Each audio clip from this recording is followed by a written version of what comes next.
राधे राधे, हर हर महादेव, जय श्री राम। मैं हूँ आपकी अपनी रेणु तिवारी ऑफिशियल में स्वागत करती हूँ। और मैं लेके आई हूँ बहुत ही प्यारा सा एक सावन गीत, और आप लोग पूरा सुनेंगे जब ही आनंद आएगा। और हाथ जोड़कर निवेदन है कि प्लीज़ मेरे चैनल को ज़्यादा से ज़्यादा शेयर करें और मुझे प्यार दुलार दें। बीरन भैया आई हैं या नवैया हो, सावनवा में ना जाबै नदी। बीरन भैया आई हैं या नवैया हो, सावनवा में ना जाबै नदी। सावने में आई हैं हमरे सैया हो, सावनवा में ना जाबै नदी। सावने में आई हैं हमरे सैया हो, सावनवा में ना जाबै नदी। सोने के थाली में जेवना परोस्यो, सोने की थाली में जेवना परोस्यो। बीरन भैया खाई चाहे जाई हो, सावनवा में ना जाबै नदी। बीरन भैया खाई चाहे जाई हो, सावनवा में ना जाबै नदी। सावने में आई हैं हमरे सैया हो, सावनवा में ना जाबै नदी। बीरन भैया आई हैं या नवैया हो, सावनवा में ना जाबै नदी।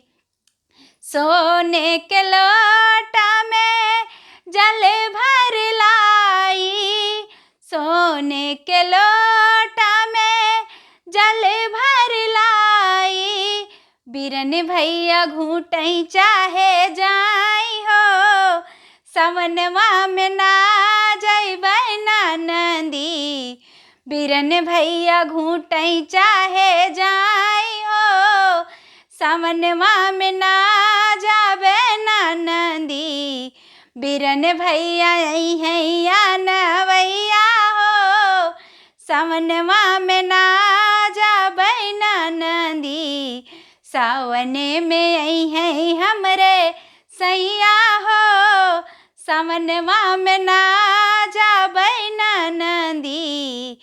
लेमगा इलायची कई बीरा बनाए, लेमगा इलायची कई बीरा बनाए।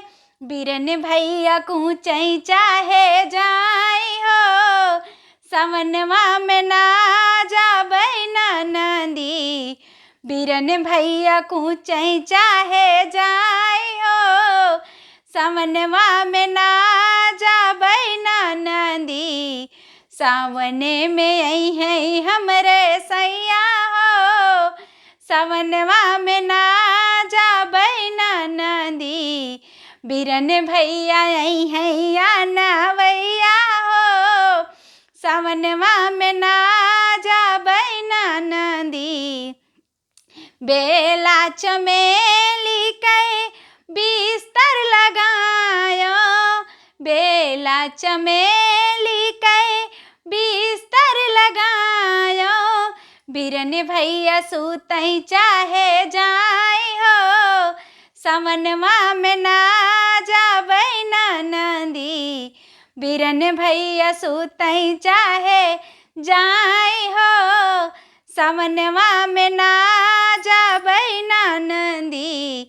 बीरन भैया आई हैं या नवैया हो, सावनवा में ना जाबै नदी।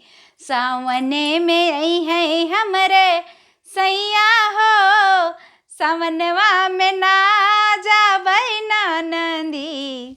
कमेंट करके आप लोग प्लीज़ बताना कि मेरा सावन गीत आपको कैसे लगा।